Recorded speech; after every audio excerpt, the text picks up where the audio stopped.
Hello, in this video I'm gonna show you how to set auto power off on LG 43QNED80.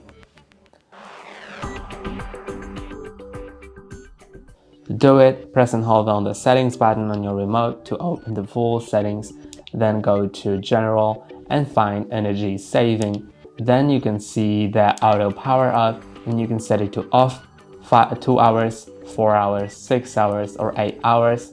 This is the time of inactivity after which your TV will first display an alert for I guess 3 minutes that it will turn off if you don't click any button on your remote, and if you click any button on your remote then it will not turn off, and if you don't then it will turn off. And that's all for today. Don't forget to like and subscribe. See you next time.